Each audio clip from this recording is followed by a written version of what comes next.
Fala galera, beleza?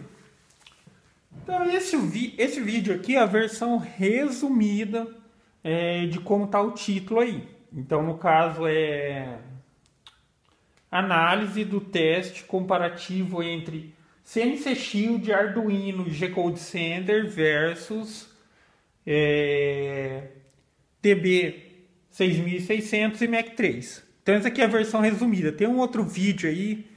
Se você está entrando nesse assunto e quiser assistir também, ele é um vídeo um pouco mais longo, eu entrei em bastante detalhes, mas esse daqui vai ser uma versão mais resumida.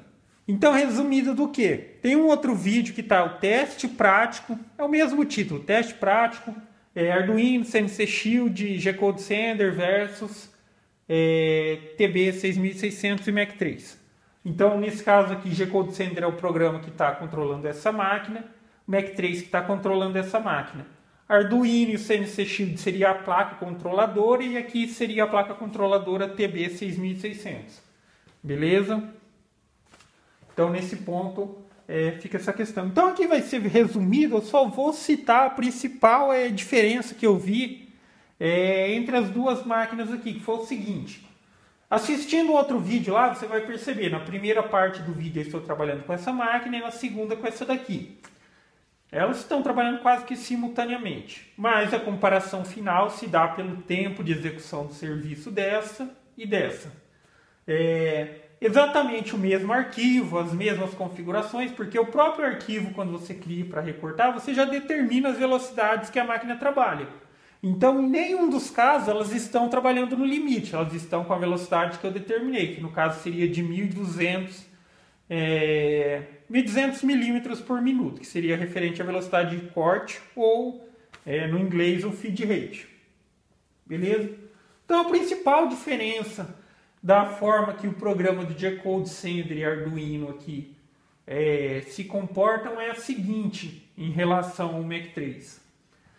Se percebe que no começo do vídeo, quando essa máquina que ela está recortando, ela faz o seguinte. Ela segue uma linha reta, por exemplo. Toda vez que ela chega numa quina ou numa emenda, vou chamar de emenda, por assim dizer, uma emenda, um local que ela precisa virar e tal.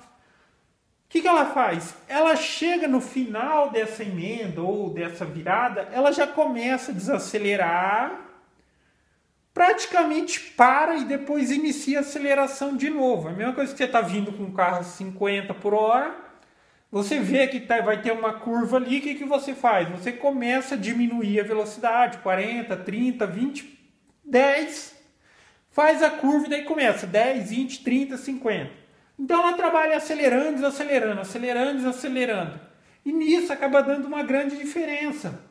Porque se você for perceber a maneira que esta máquina trabalha aqui, que está sendo comandada pelo Mac 3, e é o que está fazendo a diferença, porque como eu disse, a velocidade, essas coisas são a mesma, nenhuma está trabalhando no limite da capacidade.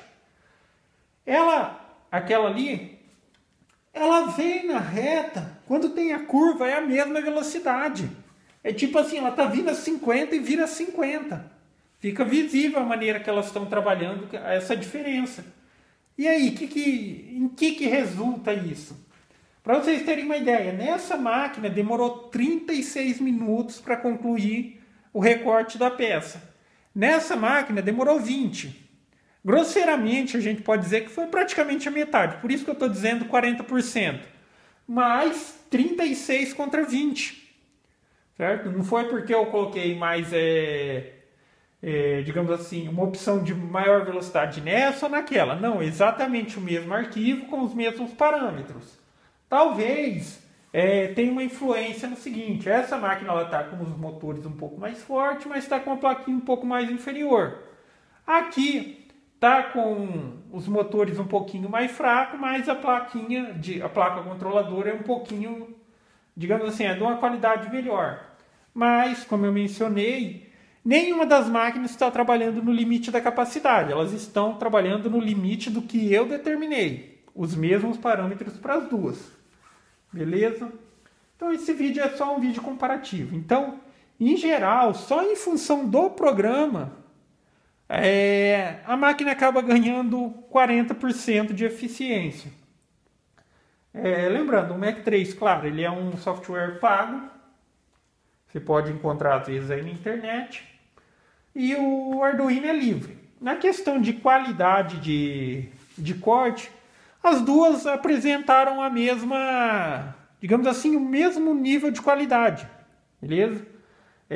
Só tipo assim, uma coisa que eu vou fazer num outro vídeo, até depois quem quiser assistir, é o seguinte. É que essa máquina, você percebe que ela tem uma estrutura mais robusta e essa daqui ela tem uma estrutura, não é mais frágil, mas é menos robusta que essa daqui. Só que acontece, nessa daqui, quando eu preciso buscar a precisão no recorte, ainda está ficando a desejar. E como essa daqui é uma estrutura mais robusta, eu desconfio que é em função da placa que ela está perdendo essa precisão. Por exemplo, às vezes eu coloco ali para recortar um quadrado 100%, está saindo ali 98, 98,5. Está difícil de chegar à precisão com base nos comandos. Então, quando é assim, eu sempre acabo compensando. Se eu preciso com 100, eu coloco um pouquinho mais para compensar. Eu acho que tipo, ela é em função da placa que ela está perdendo, porque ela tem uma resistência, assim, um travamento bom, essa máquina aqui. Já essa outra aqui, ela perde um pouquinho de precisão em função do travamento dela, que é um pouco mais frágil. Então, ela tem uma movimentação um pouco maior do que aquela ali. Então, o teste que eu vou fazer é o seguinte, eu vou pegar essa placa, ou pegar os fios desse motor e ligar nessa placa e fazer o teste, para ver se de fato eu conseguir uma precisão melhor nessa máquina que tem um travamento melhor pela sua estrutura mais robusta. Aí eu vou de fato deixar a placa controladora dessa para comandar essa máquina e CNC-X de Arduino passa para essa. Porque na questão de recorte simples, um recorte decorativo e tal, que não exige aquela perfeição milimétrica, beleza, as duas atendem a necessidade. A questão é que se tiver essa possibilidade de eu conseguir uma máquina trabalhando perfeito, que eu coloque ali a 100 e saia tipo com 99,7, 99,8, que é totalmente aceitável, beleza. Só que também agora quando você trabalha com pedindo 100 e dando 97, 98, já começa a ter uma diferença considerável, principalmente na questão de encaixe. Mas enfim, para esse vídeo não ficar muito longo também, que nem o outro já está ficando, eu vou encerrar ele por aqui. Mas se vocês quiserem, assistam outro vídeo, que é praticamente o mesmo que esse. Eu só tentei reduzir um pouquinho o tempo de vídeo, certo? Então é isso aí, galera. Gostou do vídeo? Dá um joinha, se inscreve no canal que em breve estarei postando mais vídeos. Falou?